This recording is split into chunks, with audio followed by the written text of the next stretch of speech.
이 말씀을 가지고 구원의 여정이라는 제목을 가지고 말씀을 드리도록 하겠습니다. 우리가 예수를 믿는 목적도 구원이고 또 우리가 마지막에 이룰 것도 구원이라면 우리는 예수님을 믿고 평생 동안 우리가 구원받은 기쁨과 감격으로 살아가셔야 하는 것입니다. 오늘 이 말씀 속에서 보니까 하나님께서 이 구원을 계획하셨고 또 이 구원에 대해서 복음이라는 것을 우리에게 주셨습니다. 우리 한번 따라합시다. 복음은 그냥 예수 그리스도시고 예수 그리스도의 보혈로 이 복음을 이루셨기 때문에 우리는 늘 이것이 성경의 늘 주제가 되고 있다는 것을 기억하셔야 합니다. 복음에서 출발해서 복음으로 끝난 것이 성경 말씀이고 또 우리 신앙생활도 복음에서 시작해서 복음으로 끝나시기 바랍니다. 로마서 1장에 보니까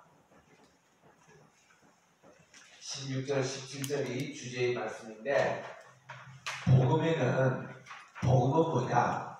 우리에게 구원을 주시는 하나님의 능력이라고 말씀해 주셨습니다. 그리고 17절에 보니까 복음에는 하나님의 의가 나타나서 믿음으로 믿음에 이르게 하나니 오직 의인은 믿음으로 말미암아 살리라 그렇게 말씀해 주고 계십니다. 여기서 세 가지 믿음이 있어요. 믿음으로부터 출발하는 것, 믿음으로부터 시작하고 또 믿음을 통하고 또 믿음에까지 이렇게 나갑니다. 복음에는 하나님의 의가 나타나셨으니 믿음으로 시작해서 믿음으로 가고 오직 의인은 믿음으로 말미암아 살리라 이렇게 나오고 있어요.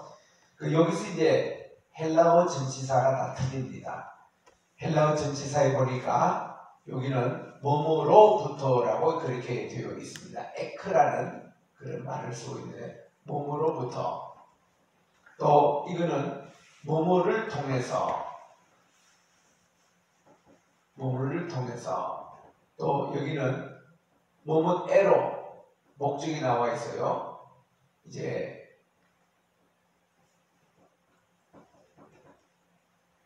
우리는 시작하는 초보적인 믿음이 있는가 하면은 믿음으로 성장해야 될 과정의 믿음이 있고 완성해야 될 믿음이 있다는 것을 말씀해 주고 계시는 것입니다. 그래서 이런 내용들을 우리가 잘 볼 때에 나는 지금 어느 단계에 있느냐, 나는 아직도 초보 믿음에서 머물고 있느냐, 또 나는 지금 믿음으로 매일매일 살고 있느냐, 아니면 나는 지금 완성된 믿음의 열매를 거두고 있느냐, 여기에 우리들이 늘 생각하셔야 되는 것입니다. 오늘 이 본문 말씀에 보니까 우리 예수님께서 하나님 아들로 이 세상에 오셔서 누구든지 하나님의 아들이신 예수님을 믿기만 하면은 우리도 하나님의 자녀가 된대요. 그리고서는 이것은 우리가 혈육이나 육정이나 사람의 뜻으로 되지 않고 하나님의 뜻으로 그렇게 되는데 말씀이 육신이 되어 우리 가운데 거하시네. 이거를 성육신이라고 합니다. 예수님께서 말씀이 육신이 되셔서 우리 가운데 거하셨습니다. 그래서 우리 가운데 거하신 이 주님을 임마누엘이라고 합니다. 우리가 그 영광을 보니 아버지의 독생자의 영광이요 은혜와 진리가 충만하더라 해서 하나님의 우리가 영광에 참여하는 이게 이제 부활의 영광인데 은혜와 진리가 충만한 이런 모습으로 말씀을 하고 계시는 것입니다. 우리 교회에서 12월 25일 날 성탄절이라 그렇게 지키잖아요. 성탄절이라는 용어보다는 저는 성육신 주일입니다. 성탄이라는 것은 태어나심에 대한 그 생일에 대한 그런 축하인데 우리 성경에는 어디가 있나 사람이 태어나는 생일에 대한 축하는 없습니다. 헤롯 대왕이 잔칫날에 이 자기 수양딸인 살로메가 춤을 춰서 수성을 주고 이런 내용이 나오고 뭐 아수에로 왕이 이방 왕들이 생일을 축하하고 이런 것은 나오지만 여러분 아브라함 생일 축하하는 거 보셨습니까? 요셉이 생일 축하하는 거 봤습니까? 다윗 생일 축하하는 거 봤습니까? 바울이 생일 축하하는 거 뭐 봤습니까? 성경에는 하나도 어떤 생일에 대한 축하가 없어요. 그거는 별 의미가 없습니다. 사람이 육신이 땡하는 거. 그러니까 이게 로마의 전통에 의해서 예수님 나신 그날을 성탄절로 정해가지고 뭐 지키는 이런 것은 별 의미가 없어요. 성경적이지 않습니다. 성경적인 것은만이 말씀이 육신이 됐던 이 성육신의 사건, 이거를 감사하고 하나님께 영광 돌리는 날이 돼야지 성탄절보다는 성육신이고요. 그리고 그 예수님께서 늘 우리와 지금 함께 계시는, 우리 가운데 거하심에 우리가 그 영광을 보니 이렇게 나가는 거예요. 늘 우리 주님이 지금 우리와 함께 계시는. 그래서 이사야 7장 14절에 보니 보라 처녀가 잉태하여 아들을 낳을 것이니 그의 이름을 임마누엘이라 하리라. 따라합시다. 임마누엘. 임마누엘의 용어를 저는 참 좋아합니다. 그래서 제가 제 성경에 보면은 임마누엘이라고 늘 설명을 해요. 하나님이 오늘 우리와 함께하는 삶, 또 하나님께서 오늘 또 내일 또 계속 함께하는 삶, 임마누엘의 삶이 그렇게 중요합니다. 우리 여호와 하나님의 이름할 때 여호와라는 이름이 무슨 뜻이겠어요? 이거 하나님 이름은 아니거든요. 하나님은 이름이 없으십니다. 이름이라는 것은 우리가 높은 사람이 낮은 사람에게 이름을 지어주는 게 할아버지가 부모가 이름을 지어주는 것이지 우리가 감히 하나님의 이름을 짓지 못합니다. 그러면 하나님께서는 당신의 이름을 이 모세에게 어떻게 말씀하는 거니? 나는 여호와라고 그렇게 말씀을 해주셔서 그거는 이름이 아니라 기념칭호예요. 이 기념칭호의 뜻이 뭔가니? 나는 나다. 에호에 아쉐르 에호에라는 히브리 말인데 이거는 나는 전에도 있었고 지금도 있고 앞으로 영원 무궁토록 너희와 함께하는 이런 임마누엘의 뜻인 여호와라는 이름, 이 기념칭호를 주신 거예요. 그렇지 하나님의 이름이 뭐냐라고 얘기하면 예수와 예수님, 이게 하나님의 이름이에요. 그는 하나님께서 아들 예수님에서 보라 이제 내가 아들을 낳을 것이니 그의 이름을 예수라 하리라. 그가 모든 사람의 백성의 죄를 구원하실 자리이라. 마태복음 1장 21절에 가브리엘 천사가 그 마리아 그리고 요셉에게 예수님의 이름을 알려주시잖아요. 그게 삼위일체 하나님의 이름도 될 수가 있는 겁니다.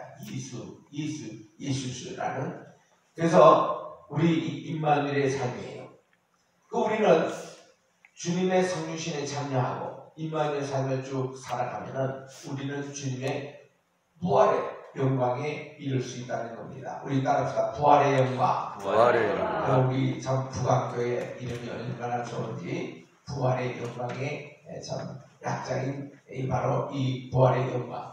왜냐하면 여기는 우리 아버지의 독생적인 영광인데 우리가 보니 은혜와 진리가 충만하더라 그렇게 말씀을 해주시는 거예요. 이 영광 속에는 하나님의 은혜와 진리가 포함되어 있는 말인 것입니다. 이것을 이제 조금 우리가 이해하기 위해서 우리 요한복음 2장 4절을 한번 볼 필요가 있습니다. 그냥 성경 찾지 마시고 제 설명 들으시면 됩니다. 마리아가 미리 도착했던 가나의 혼인잔치 집에 예수님도 도착하니까 이 집에 포도주가 다 떨어졌다고 그렇게 말씀합니다. 그때 예수님은 마리아에게 이렇게 말합니다. 여자여 그것이 나와 무슨 상관이 있습니까? 내 때가 아직 이르지 않았습니다 라고 그렇게 말씀해서 My time is not yet. 내가 아직도 내 때가 이르지 않았습니다 라고 그렇게 말씀을 하시는 겁니다. 어떻게 보면 섭섭하게 들릴지는 몰라도 마리아는 예수님의 말을 금방 알아차렸습니다. 왜냐하면 마리아만큼 이 세상에서 예수님이 누구시라는 것을 잘 아는 사람이 없어요. 자기는 어떤 남자와 함께 결합해서 이렇게 아기를 낳은 게 아니거든요. 자기 몸속에 성령님께서 임재하셔서 하나님께서 자기 몸을 빌어가지고 이 말씀이 육신됐던 것을 제일 확실하고 정확하게 하는 분이 마리아입니다. 그 마리아는 이분이 누구시다는 걸 누구나도 잘 아십니다. 그러니까 여자여 이것이 나와 무슨 이 집에 포도주가 떨어진 것이 나와 무슨 상관입니까? 내 때가 아직 이르지 않았습니다. 금방 알아들으셨던 거예요. 그래서 여러분 꼭 기억하시기 바랍니다. 가나의 혼인잔치에서 예수님께서 이 집에 포도주가 없는데 포도주를 만드셨다고 그렇게 생각하시면 안 되는 거예요. 예수님 포도주를 만들어 주시는 적이 없습니다. 그 가정에 꼭 필요한 영혼이 목마르지 않는 영생수를 주님이 공급해 주신 것이죠. 포도주가 아니었습니다. 왜냐하면 잘 보십시오. 예수님이 진짜 포도주를 만들었다 그러면 많이 틀리잖아요. 이제 포도주가 다 떨어졌다는데 예수님은 금방 여인이요 그게 무슨 상관이 있습니까? 내 때가 아직 안 됐습니다. 그렇게 했던 분이 포도주를 만들어줬다? 무슨 뜻입니까? 어머니 불효합니까? 불순종합니까? 그리고 장난칩니까? 금방은 나하고 무슨 아무 관계고 내 때가 아직 아니었다고 하신 분이 진짜 포도주를 만들어줘서 이 집에 그게 해결이 됐다고 하면 말이 되지 않는 거죠. 그리고 또 2장 11절의 맨 끝에 보면 제자들이 일어났던 기적을 보고 하나님께 영광을 돌렸더라 그러는데 예수님이 그래 포도주 만드는 거 영광을 돌렸다 그러면요 많은 문제가 생깁니다. 창세기 23장에는 포도주는 쳐다보지도 말라고 했어요. 뱀이라고 했습니다. 알걸 죽도 안 됩니다. 그걸 예수님이 척기적으로 만들었다는 거 말이 됩니까? 여러 가지 뜻이 맞지 않아요. 또 제자들은 주님의 말씀에 이 6 돌 항아리가 있는 텅텅 비어있는 여기에 물을 가득 채웠습니다. 이게 무슨 의미가 하면 예수님이 왜 이 집에 문제가 생겼냐 딱 점검을 해보니까 딱 예배에 문제가 생긴 걸 봤습니다. 예배가 지금 무너졌습니다. 왜냐하면 이들이 항상 예배를 드리기 위해서는 이 물 항아리가 비어있으면 안 되거든요. 거기 물이 있어야 손을 닦게 됩니다. 손을 닦고 나서 저들이 하나님께 기도드리고 또 하나님 말씀을 읽어야 되고 손을 닦아서 그들이 하나님께 예배를 드렸거든요. 그런데 그렇게 예배드리는 정결한 물이 떨어져 있어서 빨리 이 물부터 채워라. 서인들도 그렇게 많이 오시고 이런데 이 잔치집에 하나님께 영광을 드리는 예배가 무너지면 안 된다는 거예요. 그러니까 그들이 아구까지 채웠더라. 하인들이 참 충성했습니다. 물 항아리에 아구까지라는 뜻은 바로 차량차량까지 그렇게 채웠다는 뜻입니다. 저는 어릴 때에 우리 새벽기도 마치고서는 어머님하고 저하고 저 우물에 가서 물을 길러 왔습니다. 아버님이 목회자였고 우리는 그때 6.25 때에 텐트 천막을 치렀고 우리 교회를 하고 있을 때였습니다. 천막교회였죠. 조선팔도에 피난민들이 모여서 예배를 드렸습니다. 저희 아버님도 평양에서 피난 오셨어요. 그래서는 이 피난민들을 대상한 그 교회를 시작하신 겁니다. 그래서 이제 새벽기도 마치고는 우리가 이제 저 우물에 물을 길을 갔는데 참 그 이른 아침에 갈수록 물이 맑습니다. 또 사람들이 많이 오지 않기 때문에 참 물도 맑고 많았습니다. 그래서 물을 얼른 다 벌 수 있었어요. 그래서 저는 물지개를 치고 어머님은 또 머리에 물을 이고 그리고서는 저희 집까지 올라오는데 참 이게 이 비탈길이 아주 가파랐습니다. 큰 이제 물지개를 치고 이제 와서 이제 이게 다 두건 그렇게 합니다. 몇 번 갔다 왔다 해야 되면 7번을 갔다 와야 한 독에 물을 채웁니다. 근데 저는 이 물 빨리 채우고 가정에 드리고 빨리 지금 학교 가야 되는데 시간이 급하다 보니까 물을 9가지 채우기보다는 대개 3분의 2 정도 차면은 제가 그때 그만합니다. 꾀도 나고 또 물지개 칠 때 물이 되게 차근차근 눈치가 아니라 한 3분의 2좀 왜냐면 자꾸 오면 물이 주렁주렁 넘쳐가지고 어차피 그거 하기 때문에 3분의 2좀 채워서 와가지고는 한 3분의 2 정도만 채우면 저는 그만하고 싶은 거예요. 그런데 이 요한복음 2장 이게 볼 때마다 양심의 가책이 돼요. 예수님의 말 한마디에 하인들이 정말 이 물 9가지 차량차량 넘치도록 유수똥을 다 치웠더라. 그 제가 성지순례 가서 이 가나 혼인잔치에서 물 넣는 우물물이 어디 있는지까지 가봤습니다. 가봤더니요, 제가 우물에서 우리 집에 부엌에 다니는 거리보다 더 멀고 더 가파른 언덕이 있는 것을 보고서 제가 회개를 많이 했습니다. 야, 물 9가지 치워라는 게 이거 보통이 아니다. 저는요, 그 빈 항아리 사건에서 보면은 먼저 우리는 채우기 위해서라도 비워야 됩니다. 우리는 모든 욕심도 비우고 우리의 모든 죄도 다 비우고 이 회개잖아요. 하나님께 철저히 비울수록 우리는 하나님의 새로운 것으로 채울 수가 있습니다. 채울 때 9가지 우리는 채워야 된다는 거예요. 그래서 우리의 빈 항아리를 우선 깨끗해 하고 모든 것을 싹 다 비우고는 주님 것으로 채우라는 것이죠. 그래서 저는 실패를 하더라도 100% 저는 실패를 하라고 합니다. 사업의 실패, 인생의 실패, 100% 실패할 때에 그때 하나님은 역사하기 시작합니다. 우리가 100% 절대로 아멘을 안 하시는데 아멘은 괜찮아요. 아멘 안 하면 그만큼 여러분들이 손해니까 아멘 그게 하시면 은혜가 넘칩니다. 근데 이 빈 항아리 좀 매는데도 맹상도 아니시죠? 순교사님 이거 얼마나 힘 빠집니까? 제가요 이민 목회 저는 40년이 안 돼 캐나다부터 미국 50개 주 다 다니며 집회를 합니다. 얼마나 은혜들 삼아하는지 조국을 떠나서 미국에 있으면요 이분들이요 한국 말만 들어도 눈물이 벌써 나요. 태극기 가지고 애국가만 불러도 안 오는 사람 없습니다. 다 해외에 있는 분들이.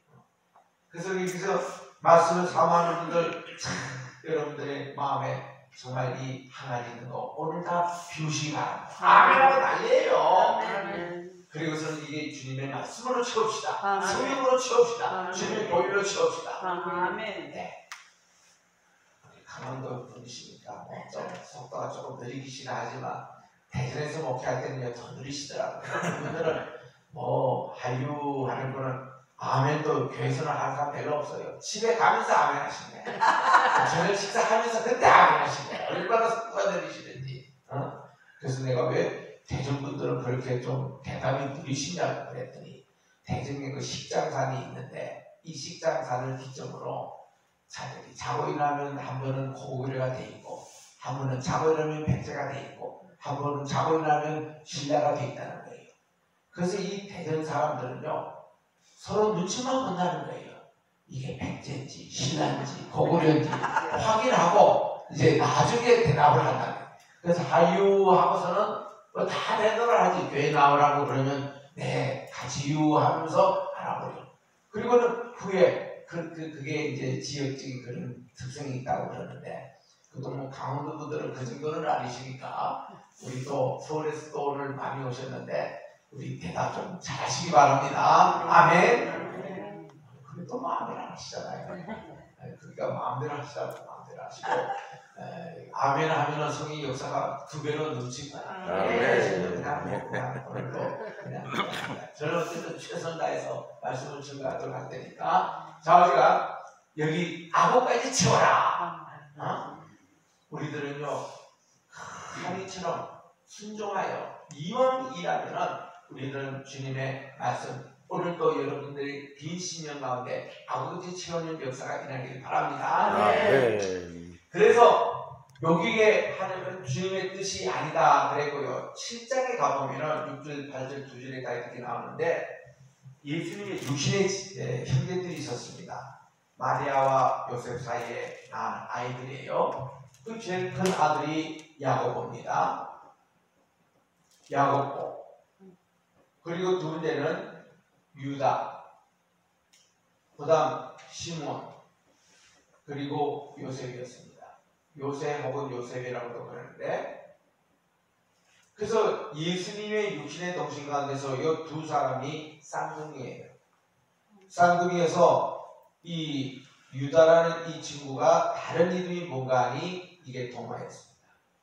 도마라는 뜻이 쌍둥이라는 뜻이에요. 예수님의 육신의 동생들입니다.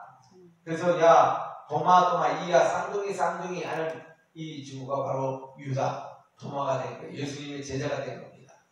그리고 우리 성경에 요한계시록 바로 앞에 있는 유다서를 썼잖아요. 이 도마가.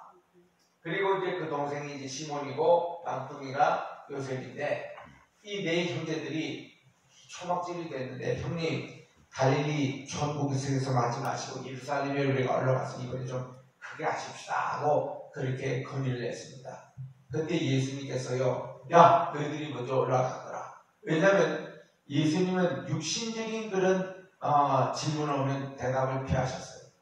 이 육신적으로만 대하니까 예수님을 이 메시아로 믿지도 않고 구세주로 믿지도 않고 예수님에 대해서 늘 그렇게 하시니까 한 번은 우리 주님께서 너무 화가 나셔서 이렇게 말씀합니다. 마태복음 12장 50절에 보니까 이 많은 사람들을 들어놓고서 야 누가 내 어머니냐 내가 누가 내 형제냐 바로 여러분들이 하나님의 뜻대로 사는 여러분들이 내 모친이요 내 형제라 그렇게 우리 주님이 하신 바도 있습니다. 유신이 이 형제들이 예수님을 믿지 않습니다.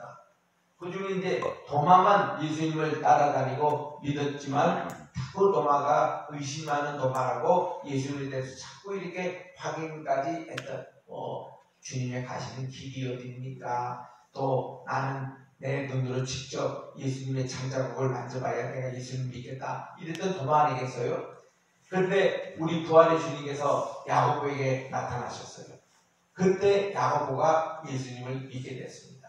그리고서 야고보는 초대 교회의 감독이 됐고 예루살렘 교회의 초대 담임 목사가 됐던 분이시죠.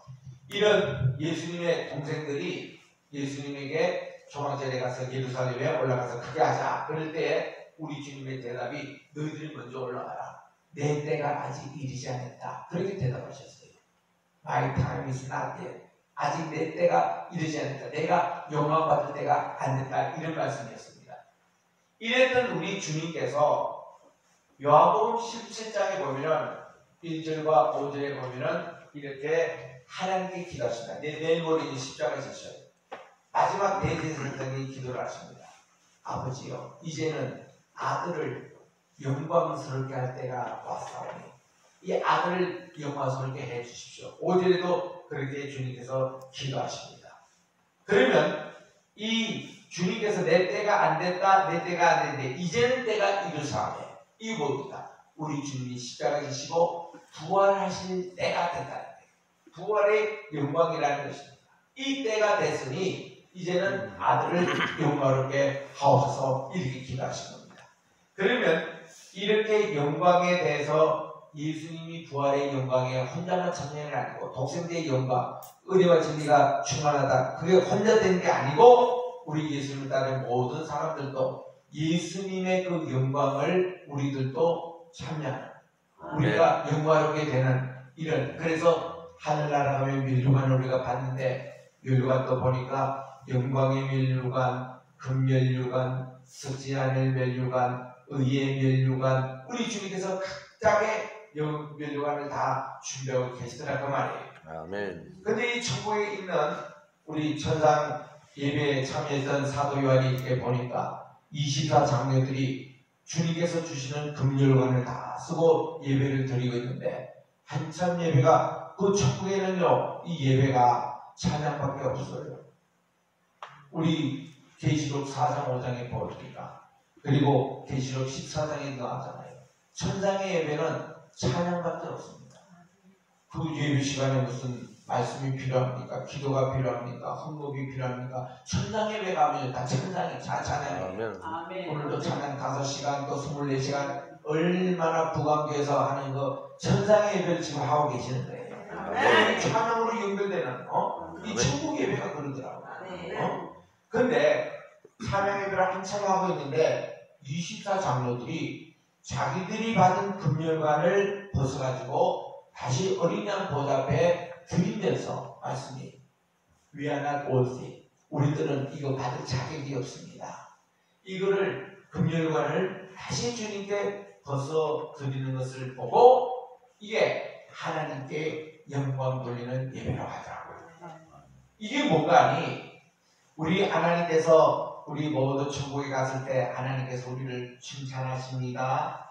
경외하십니다. 하나님이 주신 면류관을 다 주십니다. 그럴 때 바울도 의의 면류관이 내게 예배드리시리라. 이 의의 면류관을 들고 또 저기 그 서문화 교회에 보면은 생명의 면류관, 죽도록 충성하는 데는 생명의 면류관을 얻으라. 그거 쓰고 그냥 좋아라 이렇게 하는 사람이 아무도 없고 총회가 너희들이요 이 면류관을 다시 벗어가지고 주님께 다시 돌려드리는 거예요.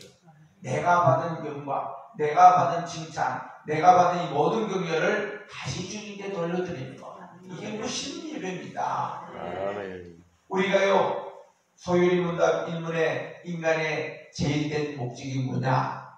What is the main end of a man? 그 사람의 제일된 목적이 뭐냐? 그 제일된 목적은 글로리파리가 하나님께 영광을 돌리는 것이다. 아멘. 그렇게 대답을 합니다. 그러면 어떻게 영광을 돌리냐? 이렇게 할 때 소요리 문답이 어떻게 영광 돌릴 말이 없어요. 그 하나님께 예배 드리는 거예요. 어떤 예배냐? 하나님께서 내게 주신 칭찬과 모든 영광을 다시 주님께 돌려드린 것 아닙니까? 네. 바로 이 예수님이 이렇게 하신 거예요. 이거를 이 영광. 그래서 빌립보서 2장에 가보면은 너희 안에 이 마음을 품으라 곧 그리스도 예수의 마음이니 하고서는 그분은 본체 하나님과 본체시지만 하나님과 동등됨을 여기지 않으시고 자기 몸에 종의 형체를 입어 이거는 인카네이션입니다. 주님께서는 이 땅에 오셔서 사람처럼 고난을 당하시고 십자가 당하시고 죽임을 당하셔서 제일 낮은 종의 자세로 자기를 비우셨어요. 겸비하셨습니다. 이런데 하나님께서 이 예수님을 다시 높이 일으켜서 하나님이 하신 거예요. 그러니까 모든 사람으로 하여금 예수님의 무릎 아래 꿇게 하시고 예수님의 이름을 높이시고서는 예수님의 본래 영광을 다시 회복해 주셔서 예수님의 아들을 면하게 하신 것이 11절에 나오더라고요. 그러니까 하나님 예수님의 회복된 그 영광에 우리들도 참여를 하는데 여러분 어떻게 해야 된다고요?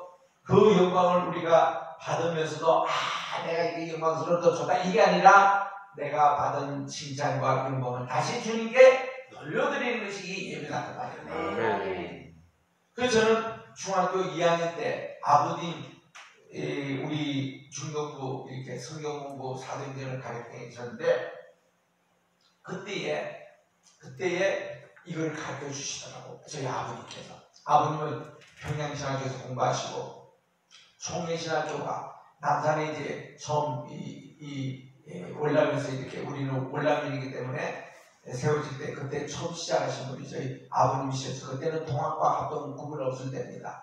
그렇게 이제 공부하신 분이기 때문에 굉장히 신앙적으로 보수시고 또 청교도 신앙으로 딱 부정되신 분이고 해서 제가 그 영향에서 자랐습니다. 신학교 가기 전부터 나는 아버님부터 성경책을 배웠고 신학을 배웠어요. 그래서는 보수 전통 신학을 다 이렇게 배웠습니다. 그러니까 아버님께서 우리에게 중학교 된 우리에게 설명을 하시기를 바울이 빌립보서 3장 8절에 보니까 모든 것을 배설물로 버리더라 할 때 보니까 바울이 6가지 자기가 잘하는 게 있었잖아요. 자기는 바리새인 중에 바리새인이었습니다. 그런 바리새인의 그 당시에 가말리엘 문화생이 최우등으로 졸업했기 때문에 자기 가말리엘에게는 아주 영광스러운 바리새인이었어요. 또 그는 사울 왕의 직계 후손입니다. 베냐민 지파에서 왕손이에요. 바울이.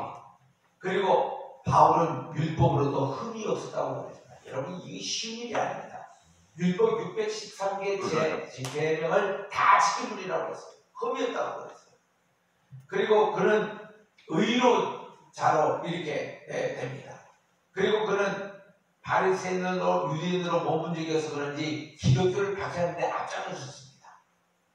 그리고 그는 학벌도 좋았습니다. 가말리엘 문화생의 자기의 최고의 유대교회 지도자로서 있을 6가지 모든 것을 다 배설과 같이 버리더라.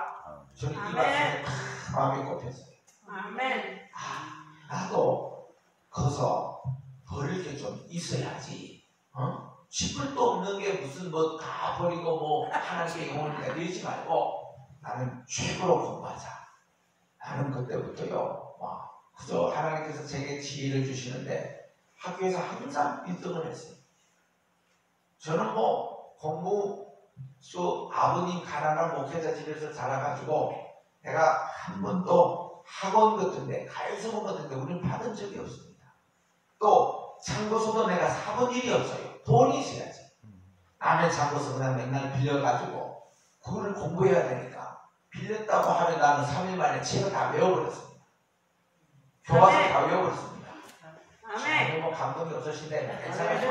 아멘. 하나님께서 그런 지혜를 주셨다고. 아멘. 그리고요 공무원을 했다면요 어떻게 시험을 보면 내가 공부한 것만 나오니까. 아멘.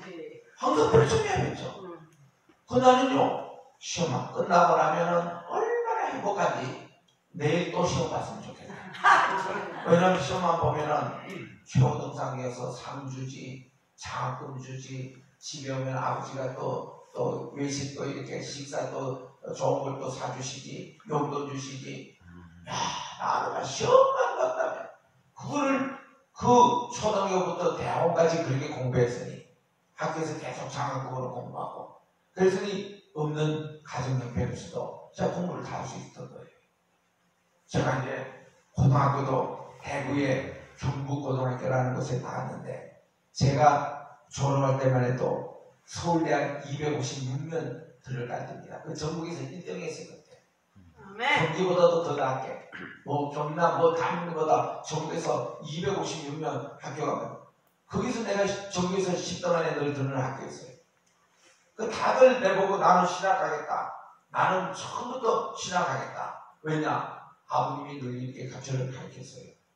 유럽이나 미국에 가보니까 항상 공부 1등하는 애들이 미국에서 다 신학을 한다 이거예요.